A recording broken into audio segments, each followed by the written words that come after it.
Bali, pulau yang dikenal sebagai surga wisata dunia.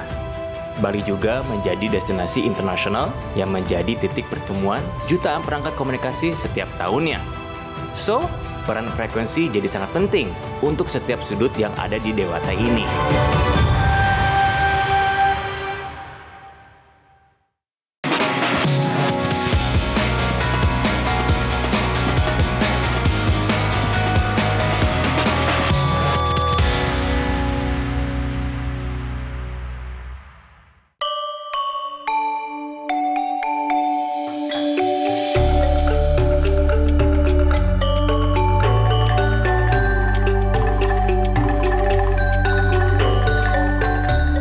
Om Swastiastu, sahabat Kompas TV. Mungkin teman-teman semua udah tahu ini pakaian saya dari mana nih? Iya, Dewata Bali. Bagaimana dengan logatnya? Cocok nggak? Kalau nggak cocok ya udah balik ke normal. Oke, hari ini saya bakal menjelajah frekuensi di sekitaran sini. Tapi sebelum itu saya ingin ketemu nih sama Mbak Nia. Saya mau jemput dia pakai motor. Wah, kalau gitu ikutin terus perjalanan saya di Jelajah Frekuensi Negeri. Let's go!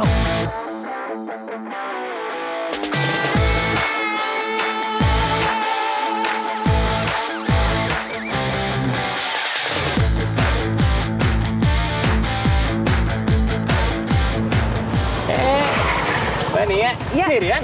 Sendirian. Kira sama temennya? Enggak, hari ini kita jalan-jalan aja Mas David. Wah. Besok baru ketemu teman-teman Balmond. Oh gitu? Iya. Oh, oke, boleh.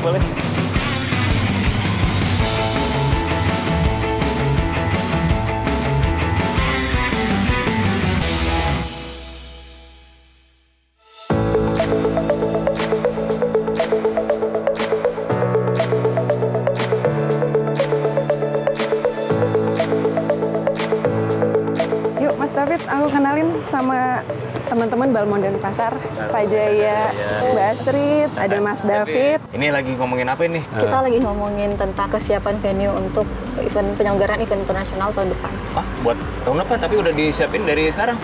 Iya Mas David, jadi kalau misalkan event internasional itu kita dari jauh-jauh hari biasanya sudah persiapan. Soalnya treatmentnya tuh beda dengan event-event biasa atau hal-hal lain yang biasa ditanganin Balmond gitu Mas David. Oke. Nah, jadi untuk event internasional itu kan biasanya banyak banget pihak yang terlibat ya. Jadi pertama ada dari penyelenggara yang punya kawasan Pak Jaya, kemudian ada juga penyelenggara konferensinya, juga ada pihak keamanan, TNI, Polri, Pas Pampres, BSSN. Nah, itu harus kita koordinasikan semua itu penggunaan frekuensinya di situ. Jadi biasanya kan juga dari tamu-tamu asing itu Mas David, kepala negara juga membawa perangkat-perangkat komunikasi. Bisa jadi juga penggunaan frekuensinya, alokasinya tuh di negara mereka tuh beda dengan di Indonesia gitu. Jadi mereka itu harus mengurus izinnya jauh-jauh hari. Kita juga memastikan bahwa penggunaan perangkat yang dibawa dari negara luar itu tidak mengganggu penggunaan frekuensi existing di sini gitu. Oke. Tapi kalau misalnya dibandingin dengan yang mungkin yang nasional gitu, kayak perkumpulan mungkin menteri atau apa, itu treatmentnya sama atau beda? Treatmentnya lebih sederhana. Kalau untuk level menteri, mungkin bisa dijalankan bisa 6 bulan sebelumnya seperti itu. Tapi ini kan kalau misalnya ada internasional, ada presiden semua, nah pasti kan itu ada istilahnya jamming kan. Nah itu gimana tuh misalnya bisa di-jam kayak gitu? Jadi kalau misalkan dengan petugas keamanan tuh penting tuh Mas David, kita biasanya melakukan simulasi. Jadi kita jadwalkan ya para petugas keamanan, Pas Pampres, kemudian juga ada dari TNI, Polri, mereka menempatkan perangkatnya sesuai dengan kebutuhan keamanan dan kita coba simulasikan apakah itu mengganggu untuk komunikasi dari penyelenggara, kemudian juga media gitu. Jadi jangan sampai di media center itu media asing, wartawan itu nggak bisa ngirim berita keluar gitu. Nah, itu memang harus kita simulasikan dulu gitu untuk memastikan itu nggak ada interferensi. Biasanya kita juga sudah minta ke penyelenggara untuk menyediakan backup yang menggunakan kabel juga gitu. Oke. Tapi kalau misalnya ini buat nge-monitoring itu biasanya gimana ngeceknya sistemnya? Sebenarnya ada beberapa tahap yang kita lakukan. Yaitu yang pertama kita lakukan monitoring per-event. Nah itu sebelum acara dimulai kita monitoring seluruh penggunaan. Jadi ada simulasi dulu seluruh penggunaan alat perangkat telekomunikasi untuk melihat gimana komunikasinya, apakah bisa berjalan dengan baik dan make sure nggak mengganggu pengguna existing, terutama pengguna-pengguna yang krusial seperti kebencanaan, penerbangan, terus mara bahaya, radar cuaca dan sebagainya. Selanjutnya ada namanya tahap monitoring dalam pelaksanaan acara itu. Pertama kita monitoring sesaat sebelum acara dimulai untuk make sure lagi semuanya aman dan tertib penggunaan frekuensinya. Nah setelah itu kita monitoring juga secara real time penggunaan perangkatnya, dan juga kalau misalkan di hari H itu ada aduan gangguan, kita sebagai PFR juga harus sigap untuk menindaklanjuti gangguan tersebut. Selanjutnya yang ketiga ada monitoring setelah kegiatan, itu arahnya lebih ke clearance. Jadi kalau untuk event internasional, biasanya kita nggak cuma melibatkan Balmond setempat, Mas David, karena kita butuh banyak orang, tim yang lebih besar gitu ya, untuk ditempatkan di titik-titik yang krusial gitu. Jadi kita undang pengandali frekuensi radio dari Balmond lain juga, Mas David. Tim kita juga lebih besar gitu, supaya mudah ya Mbak Astrid ya. Misalkan ada gangguan di satu venue, belum tentu kan pengganggunya di situ ya. Bisa jadi dari luar kawasan. Nah itu sudah ada tim yang standby di dekat situ, jadi untuk melacak sumber gangguannya. Gitu. Jadi lebih kompleks lah pekerjaannya. Pernah nggak sih kayak kejadian, misalnya Sandi lagi benar lagi in the middle of lagi di tengah-tengah rapat nih ya, terus tiba-tiba gamingnya itu kayak terganggu atau sinyal terganggu. Nah cara mengatasinya itu bagaimana tuh? Bukan dari jamming sih, tapi dari Wi-Fi. Jadi di sana kan di media center itu udah disediakan Wi-Fi oleh salah satu operator. Tapi di situ karena penggunaannya banyak yang menggunakan tethering, akhirnya bonding di channel tersebut sehingga koneksi internetnya menurun gitu, mengalami degradasi. Nah akhirnya kita bantu melacak sumber gangguan tersebut menggunakan alat yang namanya Wi-Fi Hunter. Nah akhirnya kita koordinasi dengan pihak yang menggunakan perangkat tersebut gitu. Bisa juga jadi ada waktu itu yang media asing, Mbak Astrid, yang bawa kamera. Yang TVU pack itu ya? Iya, jadi dia bawa wireless kamera, tapi lebar pitanya itu besar, di luar ketentuannya kita gitu. Terpaksa kita harus matiin dulu ya, Mbak Astrid, karena satu media center itu yang isinya wartawan asing yang butuh pelaporan cepat gitu ya, itu terganggu gitu. Nah teman-teman pengendali frekuensi radio itu langsung minta di off-kan dulu. Oke, mumpung kita ada dari sini Ibu, untuk event ke depan, ayo kita keliling kawasan untuk lihat fasilitas kita, seperti apa kesiapan Nusa Dua juga. Boleh.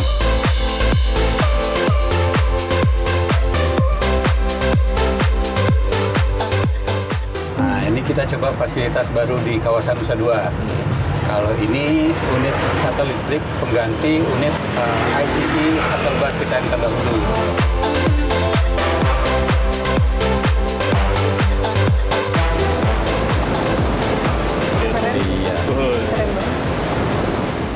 Tapi kita harus lanjut lagi nih kayaknya nih, Mbak ya. Iya, masih harus ke GWK ya. Iya, kita harus ke GWK juga.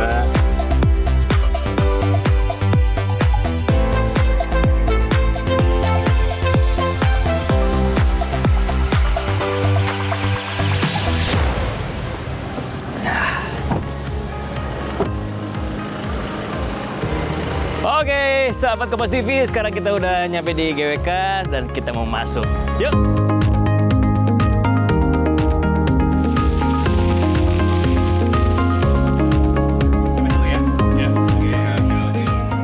Tempatnya bagus banget ya, pemandangannya ikoniknya Bali ya, salah satunya dari GWK Bali seperti ini, patung Garuda Wisnu Kencana. Gede banget ya. Area situ biasa dipakai untuk acara-acara baik kenegaraan maupun acara pribadi. Kalau misalnya lagi ada acara event besar itu, communication-nya bagaimana? Kan nanti pakai radio kan, kayak AT, terus frekuensi sekitarnya itu bagaimana? Apakah aman atau terganggu atau gimana? So far kami aman. Frekuensi yang kami gunakan adalah yang terdaftar di Balai Monitoring Frekuensi Radio. Jadi kita menggunakan frekuensi resmi. Semua lancar, komunikasi bisa berjalan dengan baik. Kalau misalkan ada gangguan pun dari GWK selalu koordinasi ya sama teman-teman Balmond dan Pasar ya Bu ya? Betul. Pernah ada cerita nggak misalnya kayak waktu mungkin event-event sebelumnya yang udah tiba-tiba tuh ada kayak gangguan terjadi gitu? Sebenarnya event-event itu bisa kami bedakan. Kalau misalnya event-event kenegaraan seperti G20, kemudian World Water Forum, WWF yang baru lalu, kita berkoordinasi dengan kepresidenan, jadi dengan sekretariat negara. Nah, pastinya mereka juga menggunakan yang resmi ya, cuman semua di-handle oleh mereka. Tapi kalau event-event yang misalnya dari corporate gathering atau apa, kita tetap menggunakan frekuensi yang dari Balmond. Dan nggak pernah ada kesulitan. semua lancar. Oh, that's good. Iya. Sini kan kita udah mumpung lagi di sini nih, pengen lihat sekitarnya boleh nggak nih? Silakan, ayo lihat semuanya. Ayo, Oke, boleh. makasih banyak. Silakan ke kawasan, enjoy.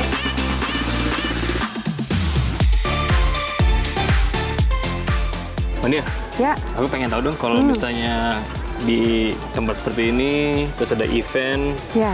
itu perizinannya bagaimana tuh? Ya, mungkin bedanya kalau event kenegaraan Mas David, perangkat-perangkat yang dibawa oleh delegasi asing, media asing, itu kita berikan izin masuk perangkat sementara tuh, nggak harus urus sertifikat. Tapi setelah itu mereka wajib untuk reekspor, harus ada bukti dibawa lagi keluar perangkatnya.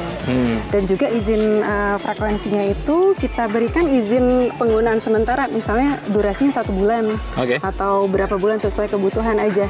Dan biayanya itu Rp0 untuk event kenegaraan. Jadi tinggal mendaftarkan aja frekuensinya ke kita. Kalau saya mau bikin event tapi bukan buat kenegaraan? Ada biayanya. Oke, tapi ini ngomong habis ini kita mau kemana lagi nih? Oke, sekarang kita ke Uluwatu. Nanti ditemenin sama Pak Swada di sana. Oke.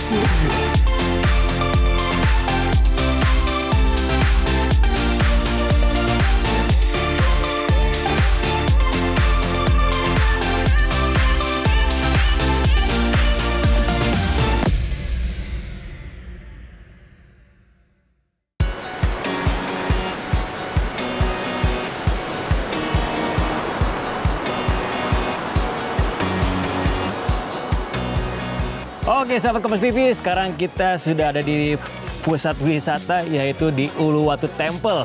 Nah, ini kan bisa dibilang ini tempat tradisional ya, apalagi adat kan, upacara adat, ada kecak juga. Otomatis kan mereka bakal menggunakan komunikasi frekuensi nih. Nah, kalau misalnya di sini tuh kan, apalagi ini jalur-jalur pesawat juga, saya lihat ada lewat pesawat. Tapi itu bagaimana tuh kalau soal frekuensinya mereka nih? Kan pasti banyak banget nih gangguan-gangguan nih. Kalau untuk memastikan bahwa mereka terganggu itu ya kita cek dari segi izinnya pertama kan, mereka udah punya izin apa enggak. Dan seandainya mereka agak mengalami gangguan, ya kita cek internalnya dulu. Ya internalnya dulu, apakah mereka sudah ngeset sesuai dengan izinnya. Kalau masih ada yang gangguan, ya kita lakukan pemantauan. Yaitu kita melakukan pemantauan secara eksternal keluar dengan menggunakan perangkat monitoring. Oke, berarti memberikan jarak khusus berarti ya buat si bagian frekuensi yang apalagi khusus di wilayah kan ini Uluwatu ini kan misalnya temple ini lumayan luas, berarti frekuensi itu cuma hanya digunakan di area sini aja berarti ya. Jadi Bali itu unik ya. Ada banyak desa adat, Mas David. Ada berapa? Lebih dari 1.000 kayaknya ya desa ribuan adat. frekuensinya. Nah, masing-masing desa adat kan mereka punya petugas sendiri yang namanya pecalang itu ya. Komunikasi kan sering pakai HT, kemudian juga mereka juga punya repeater, trunking. Dari sisi izin frekuensi juga lebih dari 1.000 izin yang kita keluarkan di Bali gitu. Jadi teman-teman Balmond Bali ini tuh pengawasannya juga ekstra untuk menjaga frekuensi yang digunakan oleh petugas adat di sini gitu. Kan upacara adat kan sering ya kalau di Bali itu ya. Kalau misalnya seandainya mereka menggunakan frekuensi itu, terus kalau misalnya ada gangguan, apakah mereka langsung menggunakan kontak langsung ke Balmond atau bagaimana tuh? Kalau ada gangguan, mereka biasanya langsung kontak ke Balmond. Hanya kita ada seperti ada kontak khusus. Kalau mereka ada mengalami gangguan penggunaan spektrum frekuensi, mereka akan kontak langsung ke nomor layanan tertentu yang kita sudah punya gitu. Berarti bisa dibilang monitoring itu langsung dari kantor? Kalau kita monitoringnya itu ada dua, ada yang mobile, ada yang fix. Kalau yang dari kantor kita sekarang ada punya 5 stasiun tetap yang tersebar di wilayah Bali. Kalau yang mobile kita menggunakan perangkat jinjing, ya itu kita kayak portable, ada HT juga yang nanti kita gunakan untuk monitoring di wilayah Bali. Apalagi di sini tadi saya lihat di dalam ini kan banyak juga pecalang ya yang pakai ini, mungkin kita bisa ketemu kali ya? Bisa. Boleh. Nanya-nanya bagaimana? Bisa. Oke, yuk.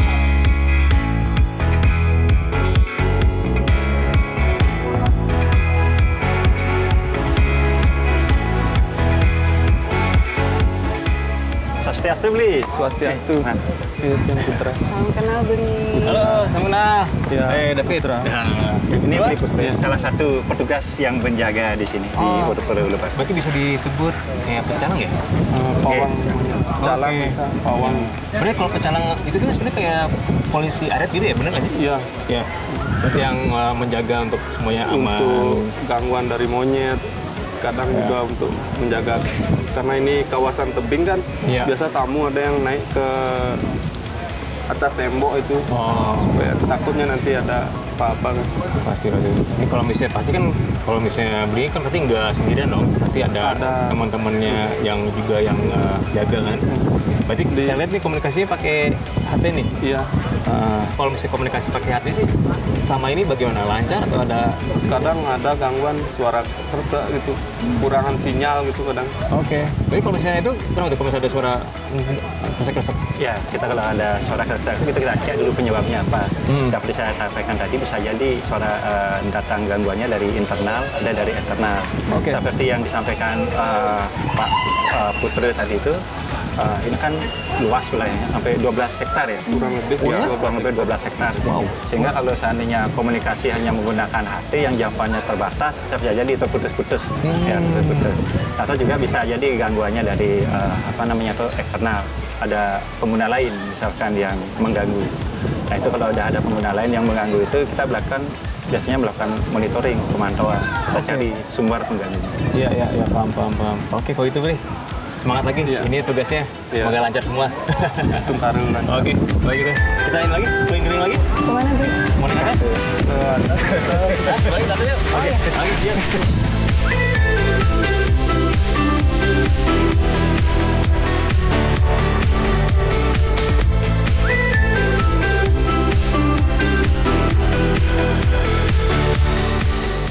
Kalau dari hasil monitoring di area Uluwatu sih semua sudah sesuai dengan ketentuan dan peruntukannya.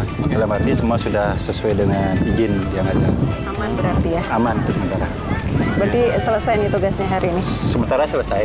Mumpung acara sudah selesai, mumpung sekarang jam 6. Mari kita nonton kaca. Ayo. Ayo boleh.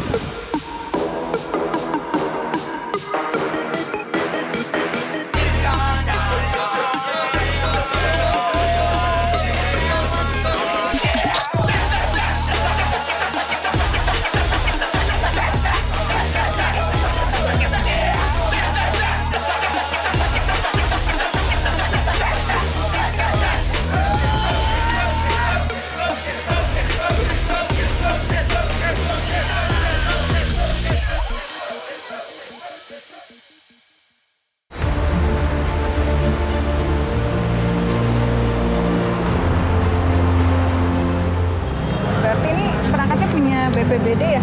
Iya, ini berangkat punya BPBD Provinsi Bali.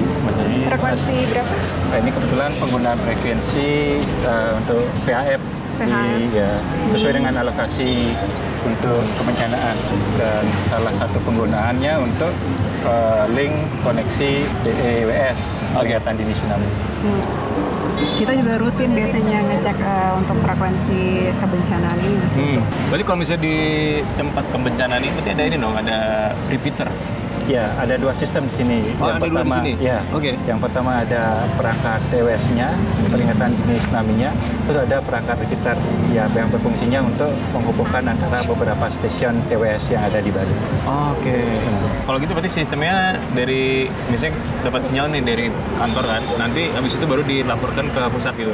Ya, fungsinya di sini kan untuk meneruskan saja. Di sini fungsinya sebagai master, yang di masing-masing stasiun itu fungsinya sebagai slip dia nantinya, sebagai penerima. Iya. Ya, pusatnya ada di sini. Ya, kan itu ada sistemnya kalau misalnya menaruh kayak pelampung gitu kan di tengah-tengah laut kan. Iya. Kalau misalnya udah ada ketinggian dengan yang diperkirakan ini bakal menjadi tsunami, kan berarti kan dia langsung connect kan sini kan? Iya. Habis itu langsung ke kantor, habis itu baru lapor ke pusat berarti kan? Iya, begitu ya. Monitoring kita sudah selesai. Ya, sekarang kita coba observasi di sekitarnya. Di daerah pantai situ ya? Ya, ayo.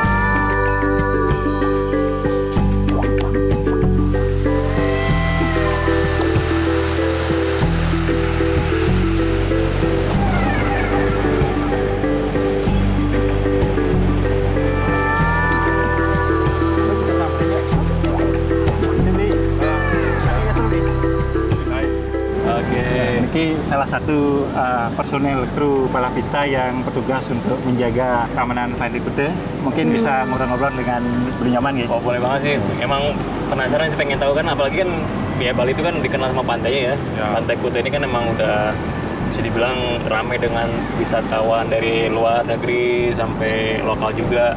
Kalau saya lihat kan Mas, kan pos-pos lifeguard kan nggak hanya satu ya, ada beberapa tempat kan, sampai mana ya, sampai Legian ya? Sampai di, kalau kita ini di kotanya sampai di Double Six. Oh, sampai Double Six ya? Ya, Oke. tapi kalau di sana ada lagi, yang di Kuta Utara ada lagi. Ada lagi. Ada lagi, ya. Nah, itu pasti kan komunikasi pakai nih, pakai HT. Pakai HT. Ya. Komunikasi itu suka ada gangguan nggak sih?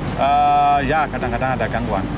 Kadang terbentur dengan signal, kadang terbentur dengan frekuensi. Ada komunikasi lain masuk ya? Ya, ada komunikasi yang lain masuk. Makan apalagi banyak hotel-hotel bintang 5 juga di sini kan, kan security juga kan. Ya, dulu pernah juga seperti itu ya. Kadang ada yang masuk dari hotel gitu, mungkin gimana salah channel atau gimana ini dulu frekuensi seperti itu. Ya, biasanya kalau ada gangguan itu biasanya dari pengguna yang sudah berizin biasanya menghubungi Balmon. Terus Balmon melakukan cross check ke lapangan, apakah sudah sesuai frekuensinya apa belum. Seperti kita ketahui ini areal Kuta ini penggunaan frekuensinya cukup padat. Ya jadinya kalau memang ada pengguna ya kita lakukan pemantauan, monitoring ke lapangan. Ini kan juga bisa dibilang dekat sama bandara ya. Itu sebenarnya bakal mengganggu atau nggak sih? Kalau mengganggu dari airportnya itu kan range frekuensinya kan beda. Ya kemungkinan yang mengganggu itu ya sesama pengguna, misalkan dari ya hotel juga bisa, atau dari pengguna lain yang pas frekuensinya sama. Boleh, pengen tahu nih kalau misalnya tiba-tiba ada yang tenggelam, diselamatin dulu, habis itu baru laporan atau gimana tuh sistemnya? Misalkan jika terjadi tenggelam, kita selamatkan dulu. Jika sampai terjadi kejadian masuk ke dalam, ombaknya besar, kalau kita membutuhkan jet ski, kita langsung kontak lewat HT. Ataupun kejadian itu, korban itu sampai dengan patah tulang atau gimana, kita langsung bisa kontak ambulan lewat HT ini. Sebenarnya banyak alternatif sih kalau seandainya dengan menggunakan HT. Nah, mau jawab dulu kan? Masuk ya. Sorry. Bagaimana situasi di sana, Pak Nyoman? Situasi seputaran pos 5 aman terkendali ya. Situasi sepi pengunjung karena cuaca, hujan dan angin begitu kencang ya. Terima kasih ya. Oke Pak Nyoman. Oke, tadi sorry bagaimana? Kita lanjut ya. Ada juga alternatif lain, misalkan menggunakan ranking. Kalau seandainya itu bermasalah, terus ada juga alternatif yang sekarang itu kayak POC, PTT over seluler. Ya, tapi itu kembali itu menggunakan jaringan seluler. Itu sih ada beberapa alternatif yang bisa dipilih. Berarti Beli Nyoman juga memanfaatkan ini ya, yang tsunami early warning system, peringatan dini tsunami yang ada di sini ya? Ya, kita manfaatkan itu juga. Kita manfaatkan itu untuk siapa tahu ada ancang-ancang ya, ada ancang-ancang juga untuk pengunjung juga kita bisa kasih tahu gimana misalkan terjadi bencana atau terjadi apa-apa, kita bisa informasi ke pengunjung langsung. Terima kasih banyak Beli. Tadi kita lihat ada salah satu pemanfaatan penggunaan frekuensi yang dipergunakan untuk TWS tsunami early warning system untuk memberikan informasi dini kalau terjadi bencana. Terima kasih Beli. Sukses semua.